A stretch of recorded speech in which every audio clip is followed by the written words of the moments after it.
How do you make sure that by the time they've got to the next stage, they've consumed content which has raised their awareness of you, and you've sort of positioned yourself more as an expert within that space, so they kind of know, like, and trust you? Option A is just stop doing what everyone else is doing. Kind of know, like, and trust you.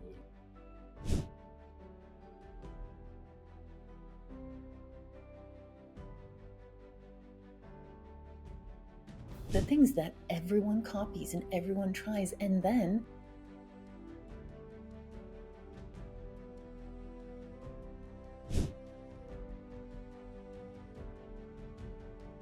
provide. So if you have an actual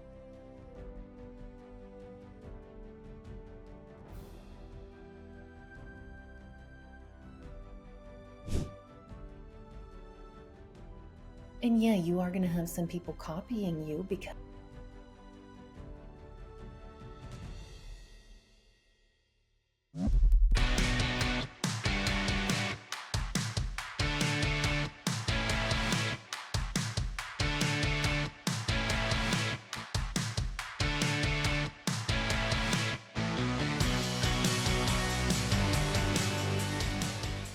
April 3 and 4, 2025, World of Titans is hitting Sydney.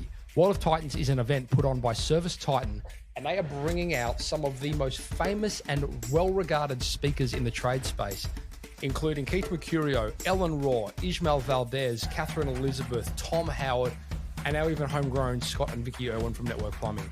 Guys, you've got to check this event out if you're serious about growing your business. And if you've ever had the opportunity to visit any of the events in America, you'll know what I'm talking about. These are amazing, and they are bringing this event to the shores of Australia for the first time ever.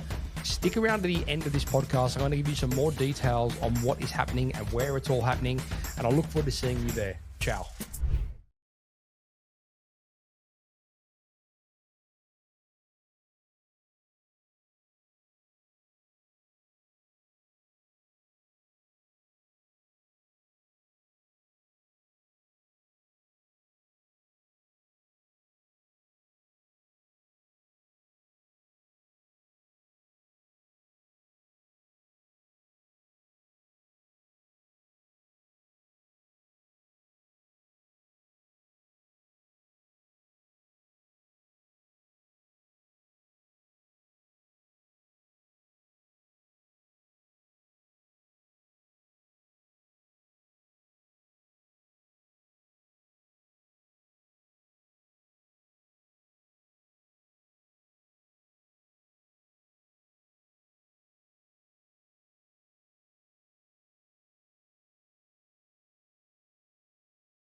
I think the like like what I'm interested in hearing as well from in your take is how that's kind of evolving and how you can kind of keep ahead of the curve with those kind of things so that it doesn't become stale and just like I said now they're noise. Like we'll launch ads and within a week someone's copied. Like we had one competitor copy our ads word for word without even changing out the case studies.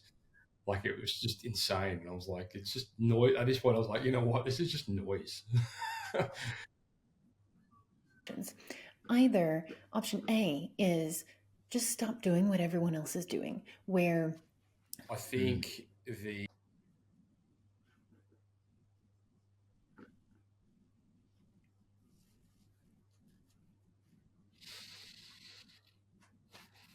those are the things that everyone copies and everyone tries, and then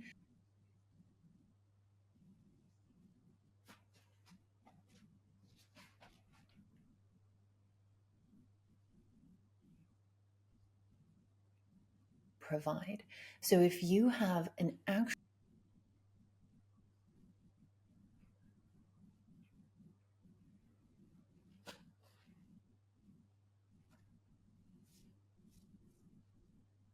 and yeah, you are going to have some people copying you because I think the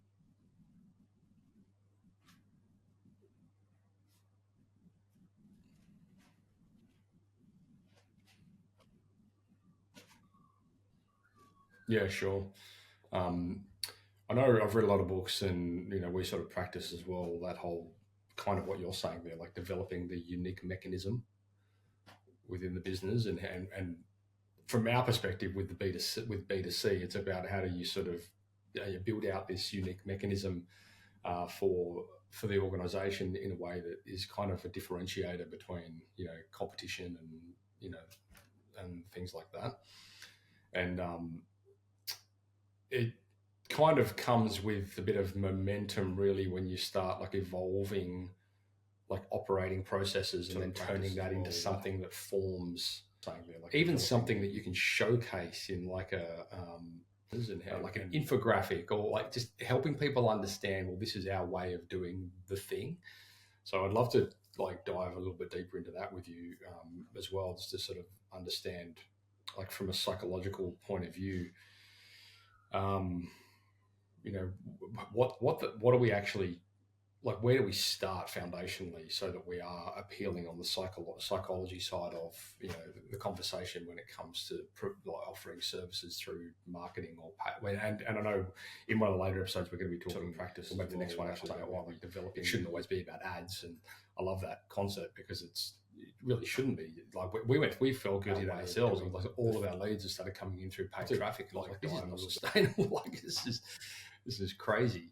And so, and we're doing this for clients where we're trying to implement, integrate, email marketing and outreach and like different automations and nurture sequences and all these kind of dynamics into their conversation marketing ecosystem, so that it's not so dependent always on the new lead.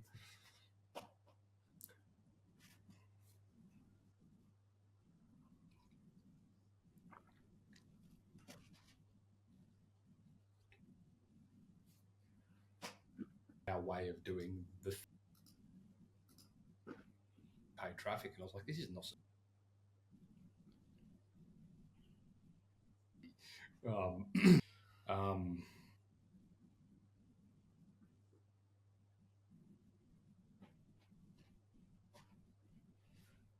so that we are appealing the conversation when it comes to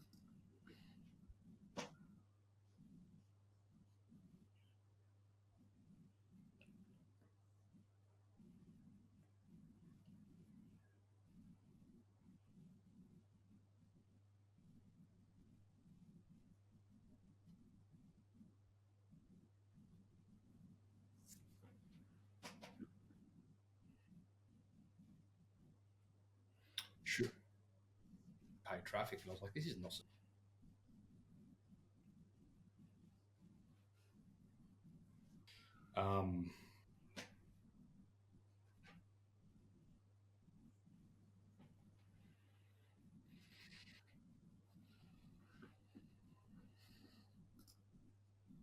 conversation when it comes to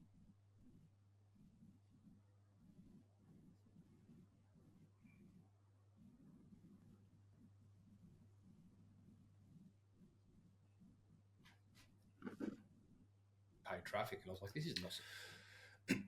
So I don't know how familiar you are with the concept around. I know this came from a study. I believe it was Google themselves that actually did this study relating to touch points and inquiries and customer engagement, things like that. And they defined it as like the 7-11-4 principle. Are you familiar with that?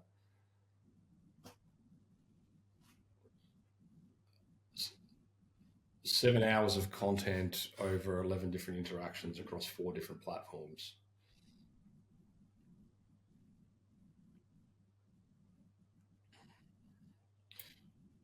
The concept around, but it kind of plays heavily into what you're talking about there in the space of like how do you get a customer to become 90% pre-sold before they get to you. I mean, engagement things like that. Correct me if I'm wrong here, but the only way you can really do that is through content. Right.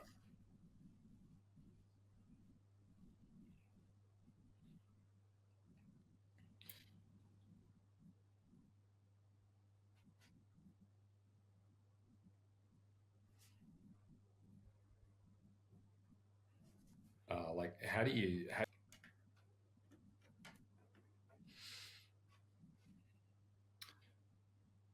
right. Yeah.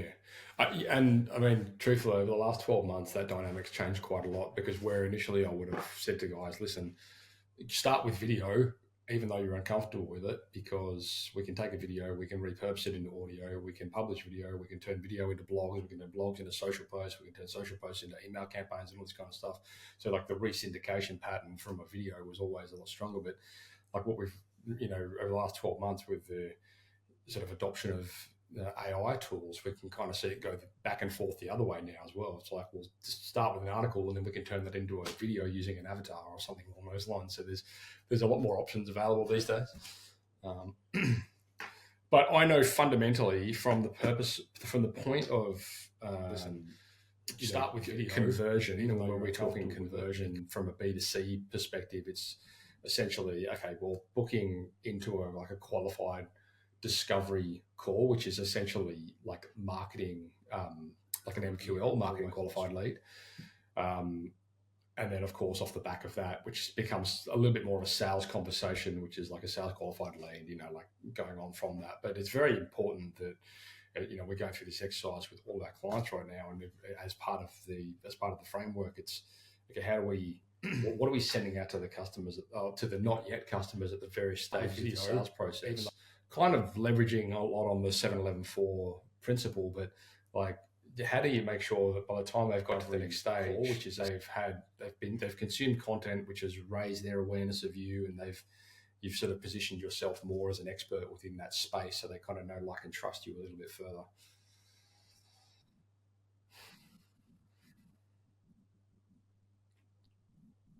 Mm-hmm.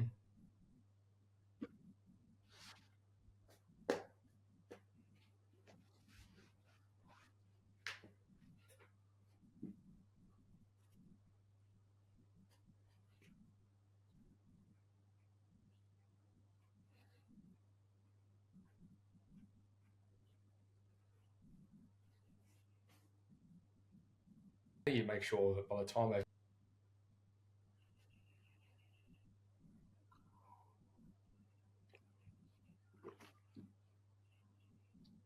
positioned yourself more as an expert within that space, so they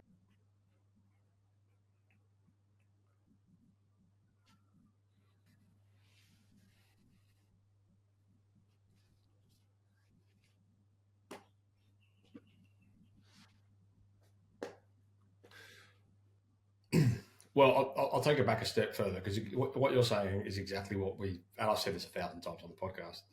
When you're going down the content path, whether it's for the purpose of what we're talking about today or just in general to have content on the website that can be optimized and that kind of thing, I always say to the listeners and the viewers and our clients is just start with the top 5 questions that you get asked the most about your thing, and answer that with content. And conceptually, what that is attempting to achieve is 2 things. First of all, you're preventing yourself from ever having to answer that question again. Because if someone comes to you and say, "Hey, I've got a question around, these solar panels," and you go, "Right, well, here's a video I did on it." Well, and second of all, if somebody comes across that bit of content on the website and they've already consumed it, even though it might not be quantified as such, but they're a little bit further down the sales cycle in terms of qualification than someone that has not seen that video yet. So, yeah, I mean, you could take solar or roofing or remodeling, whatever you want as an example, and answer that with content.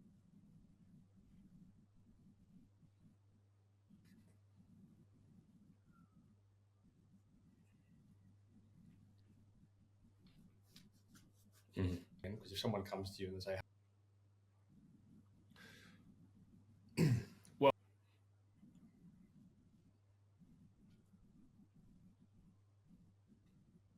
consumed it, the purpose of what we're talking about today.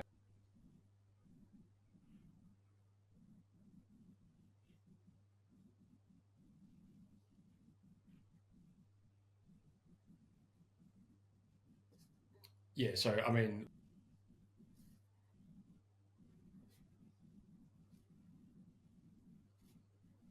and answer that with content.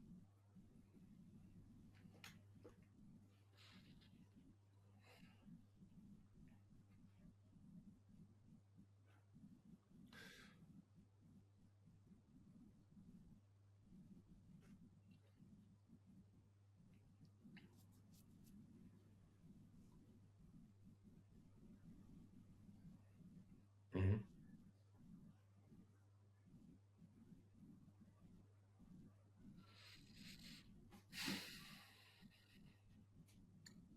Yeah, I mean, well, truthfully, and this is something that you might.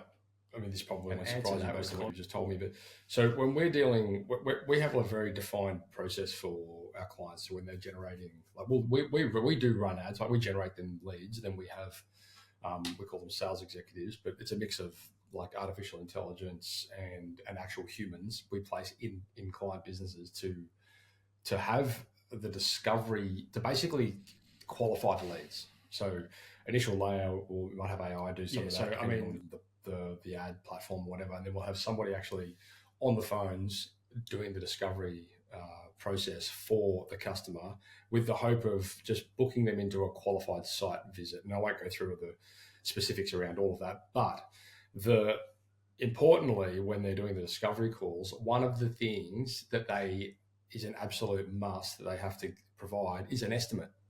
And like, it's for a number of reasons, but primarily, yes, I'm sure, like, building trust and stuff is part of that, but it's also to disqualify and reduce those scenarios, because in a lot of cases, and you guys out there might feel like you're a bit guilty of this yourself, and I know we've got clients that have been guilty of this at $1 million a month with the turnover, where their metric for success for their call takers was getting people to site. It was a site visit. And I'm like, this is wrong. You guys this is a fractured model. It's not about how many site visits you can do. It's how many jobs you can close. And so the CSRs are on the call and they're booking these site visits and they're not qualifying properly. So the guys are getting out there, they're not selling, they're not closing properly. And so they think they're doing everything right, and the salespeople can't sell. And the salespeople are like, these leads suck. Like, no one's got any money. And so it's super important that people understand what these things cost. And I'll say this as well, and this kind of loops back to what we were saying about that whole content marketing ecosystem. There is a huge amount of ignorance in the marketplace for what you guys do. Like, if you're a bathroom remodelers, if you're solar electricians, like, people genuinely do not site visits you can do. It's like, they will think you can remodel a bathroom for 15 grand because they don't know any different, and they've read somewhere that you can. Like, you have like this opportunity and like obligation to really start educating them, right? And saying to those people, this is why it costs this much. It's not so bad if you get these resistance questions. And like, people go, people are just price shopping. They always want the cheapest price. I'm like, no, they just don't understand what it costs. Like, teach them, show them what it costs. Like, help them identify the difference between a 15 grand, bathroom and a 40 grand bathroom. Like, like it might all the common question is always going to be how much is it going to cost, because that's kind of what people are familiar with asking. I mean, I'd love to get your psych spin on this, but I know, like, just through, and I say to guys, don't worry if you get resistance on price. Just educate them, teach them about why it's better to pay, or what the different packages look like, these materials. Like, no one's got, all these kind of things. So then they have a better understanding of it. And then they're in that sales cycle where if you are proactive about, educating and nurturing and, getting back in the space of these individuals, then, at some point they'll fall back into help them identify discovery call, site visit, hopefully closed job scenario. Not know. Like,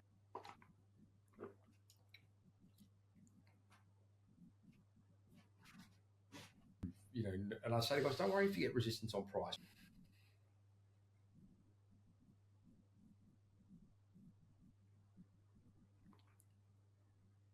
All these kind of things. So then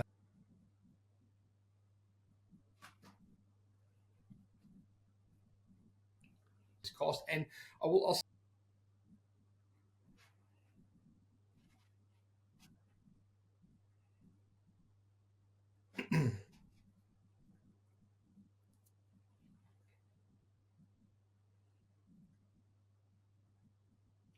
correct scenario.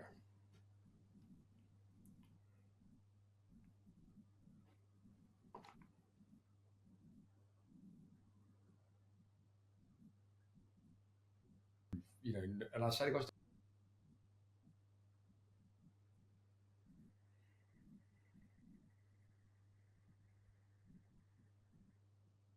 all these kind of things. So then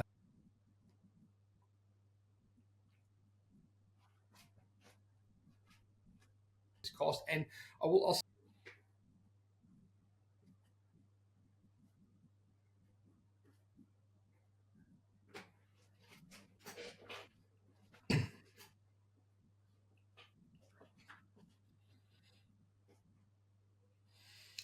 I'd love to get your spin on like different the conversations that come from like warm traffic, let's call that, referrals, word of mouth, slightly less warm but still warmer, like a Google search, like organic, where they might have consumed some content, or there's some intent there. Even a Google Ads search, truthfully, where they've typed into Google bathroom remodeler Kansas City or whatever it might be, and then there's the like super cold leads, which I would consider sort of Meta, social, Facebook, those kind of leads, where people are literally just seeing an ad that they've stumbled across in their feed, and they're like, "Oh, that looks like a good idea." Big bold offer jumps out of them. "Oh, look, we can have our bathroom renovated within 2 weeks, guaranteed," whatever it might be. All those conversations are very different, and I will also in the early stages with those prospects, not for better or worse, just based on the level of intent, wherever that relative to where that lead is at in terms of the buying cycle and Meta, social, Facebook.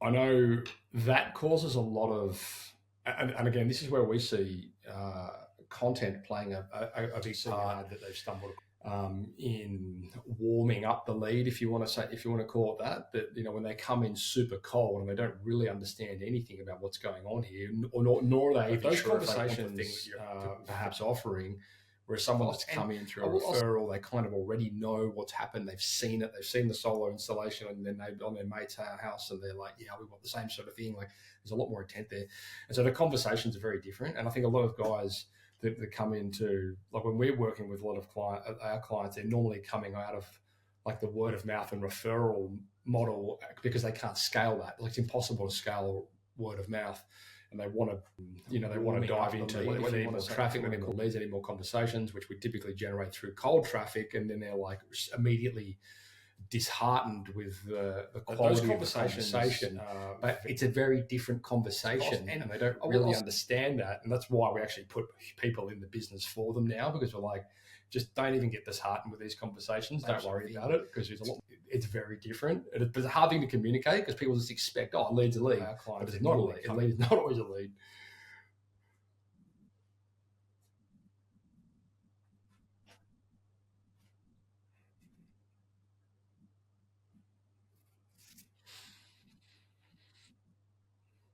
to like, when they need more traffic, they need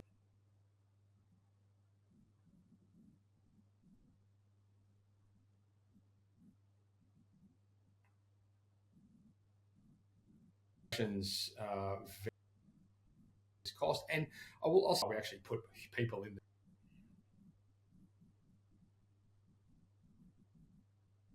100%. I hate LinkedIn.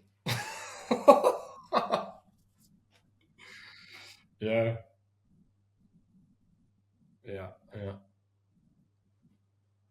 To like, when they need more traffic, they need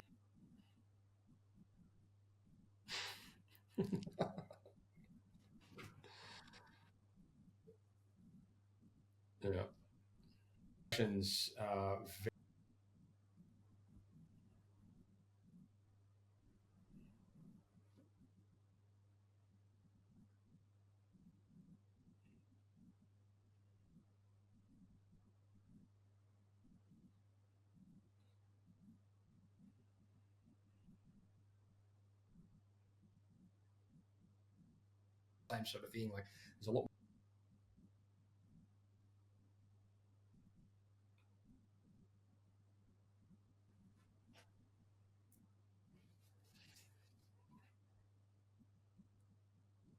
To like, when they need more traffic, they need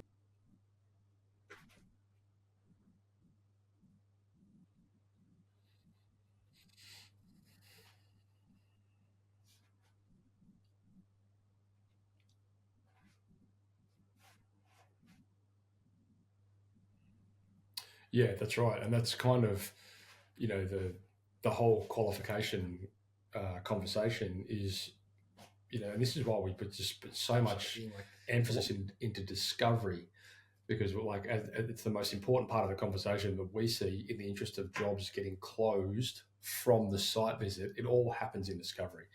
And so like we'll spend so much time in there asking questions and getting that done right, with the hope that, with the expectation, I should say, that when those site visits occur, a very high percentage of them are going to turn into a closed project following an evolution of that process. But conceptually, it all starts there.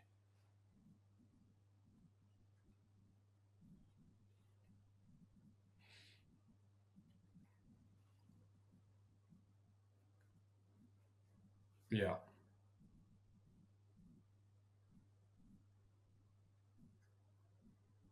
Yeah.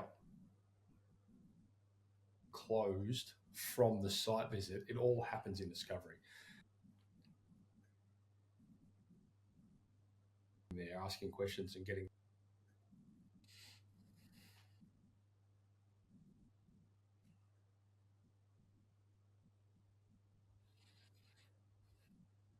Into a closed project.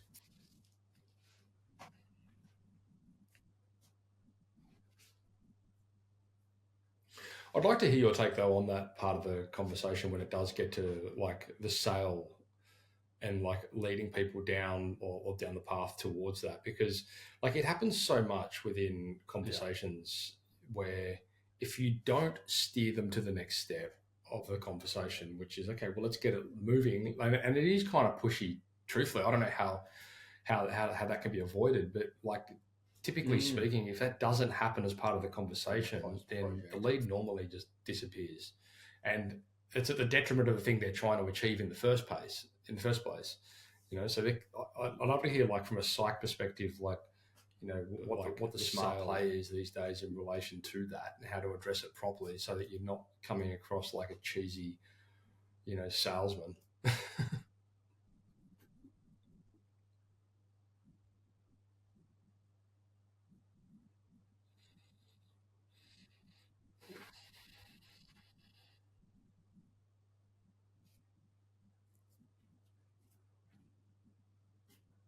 Mm. Then the lead,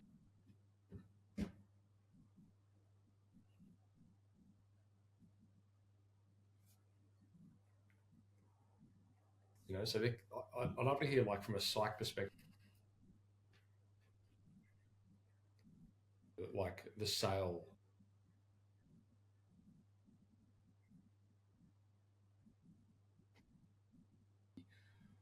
Salesman.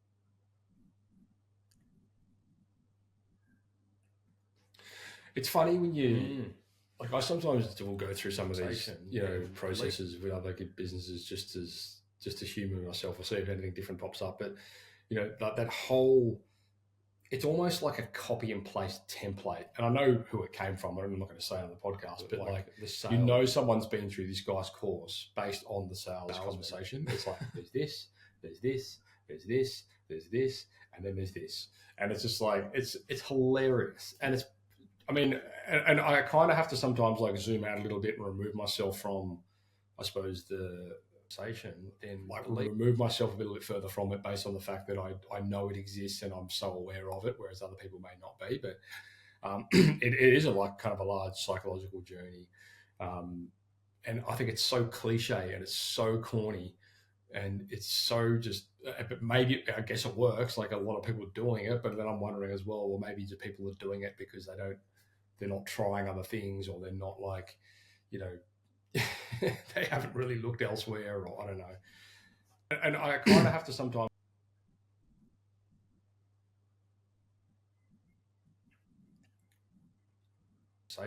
then the lead. Yeah.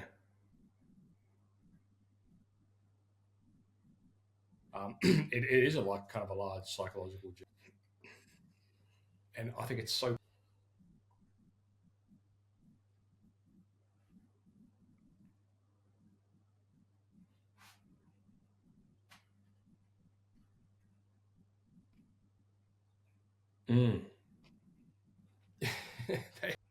Yeah, I mean, it just makes me like my blood boil when they're like, so. And I kind of have to sometimes, if you don't get there by this time, like, shut the fuck up. Like, I just want to jump through the phone and punch him in the face. Yeah. Oh God. Why is that important? Like, dive deeper. It's like, shut up. Oh, anyway, cringeworthy. But yeah, no, it is good. It is good to know that we're on the same page there in terms of like using content to kind of move people further towards the direction of the thing that they're proposing to engage with. Just so they have that like a different level of if you don't understanding. It's never really.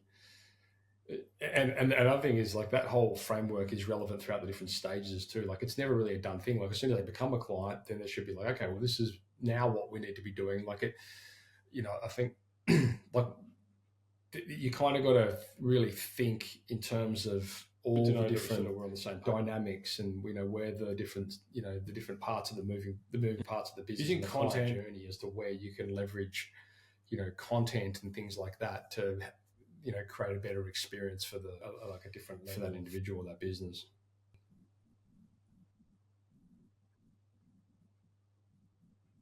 throughout the different stages too. Like it's never really a done thing. Like as soon as they become a client, then there should be like, okay, well, this is now totally.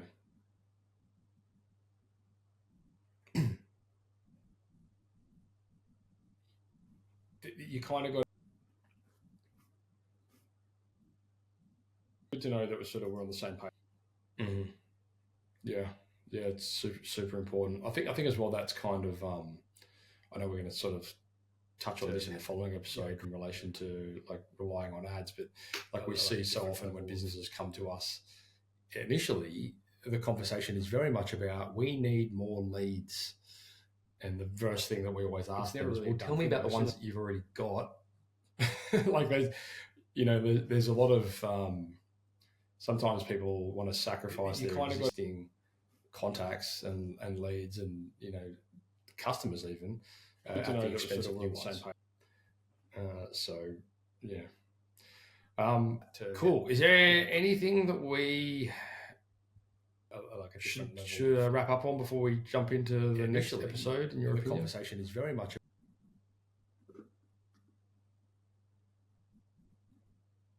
And the first thing that we always ask them is, well, tell me about the one.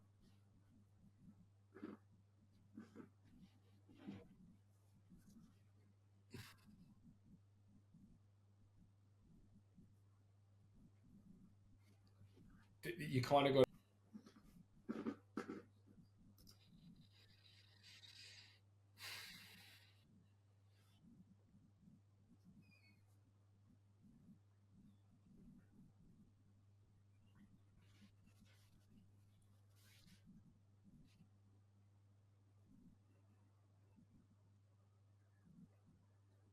like a different level of initial. What's your take on, from a psychological perspective, on the use of case studies?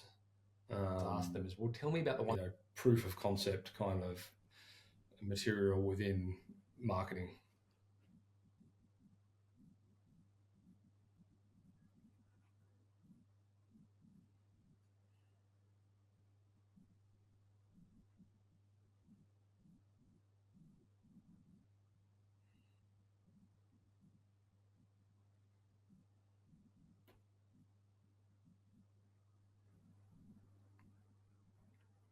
Like a different level of the conversation is very much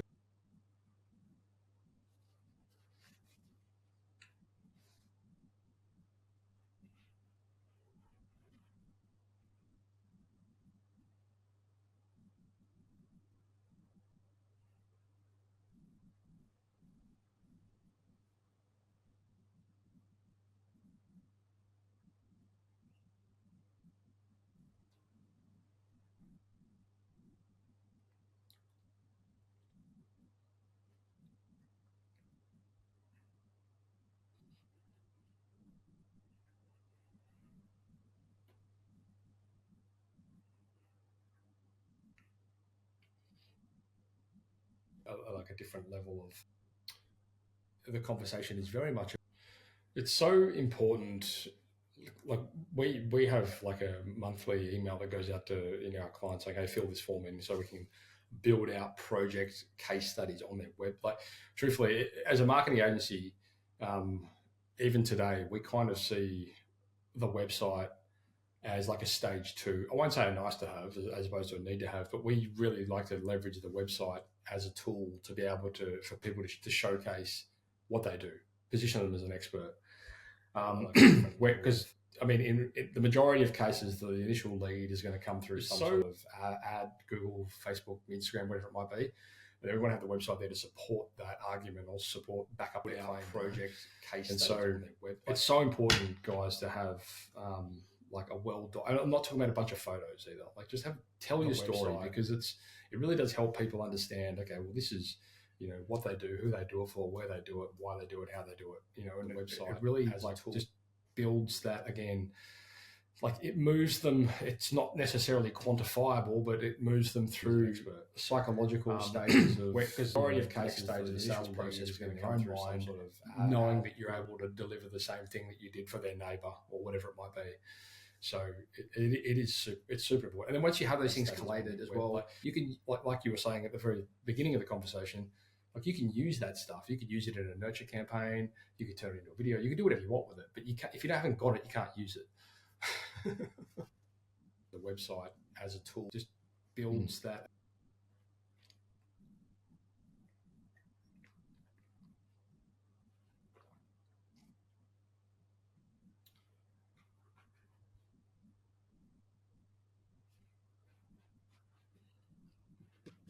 Sort of ad Google.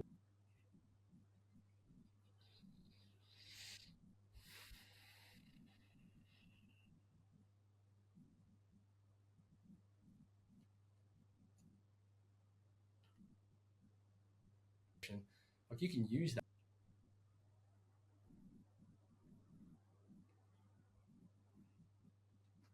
Use it. Yeah, totally. Love it.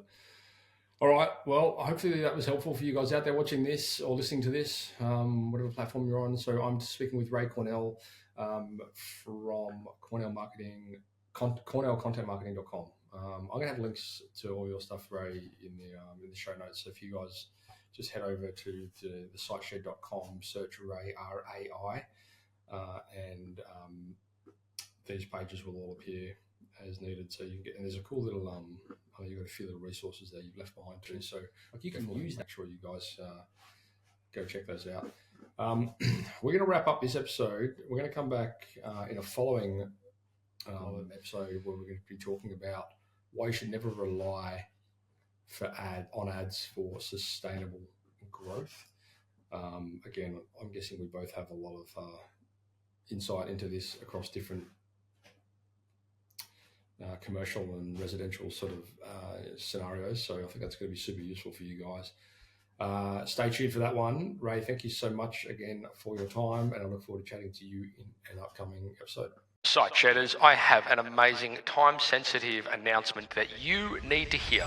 On April 3 and 4, 5 of the USA's most accredited and accomplished trade business experts are bringing their expertise to Sydney to teach you how to build, run, and even exit your trade business in an exclusive world-first 2-day event. You're going to get to meet and hear from Tom Howard, who built one of his many businesses from 1.4 million to 140 million and is now preparing to exit. You're going to meet Ismael Valdez, who went from 0 to 30 million exit in 1 year, and he's done this repeatedly. We're also going to hear from world-renowned experts Ellen Raw, Catherine Elizabeth, Keith Mercurio, and our homegrown plumberpreneurs Scott and Vicky Owen from Network. For the VIPs, Thursday will include a tour of Sydney-based Network Plumbing's HQ, which is currently about 40 million revenue. There's going to be a nail down your financial goals workshop with Ellen Raw and Tom Howard, followed by an amazing Sydney Harbour cruise. On the Friday, you're going to learn from the best in a jam-packed day with sessions from Keith Mercurio, Catherine Elizabeth, Ellen Raw, Ismael Valdez, and Tom Howard, who are all leaders in their relative fields. And if any of you, like me, have had the privilege of attending any trade-specific conferences, trade shows, seminars in the USA, you'll know what I'm talking about. There is simply nothing like these events. They are life-changing. And if any of the following points relate to you, you need to make sure you attend this event. You want to learn how to grow your home service business from 1 mil to 10 mil or from 10 mil to 100 mil. You want to overcome the mental roadblocks that are holding you back from reaching your dreams. You want to learn how to budget and become a first-rate financial manager in your business. You want to learn the formula on how to start, grow, and sell a trade business. You want to network with the best in the business. You want a tax-deductible excuse to work on you and your business in one of the most iconic locations in the world. So if that all sounds good, head across to the SiteShare.com, scroll down and click on the link to the World of Titans event and register you and your team. And I'll be seeing you there on April 3 and 4. Now, this is a very exclusive event. There are only limited seats available to this, and I can tell you now it's already half sold. So if you want to come to that event, make sure you get in quick. Don't muck around. I cannot guarantee there's going to be seats available for long. So it's April 3 and 4. Head across to the siteshed.com and make sure you register for that event. See you there.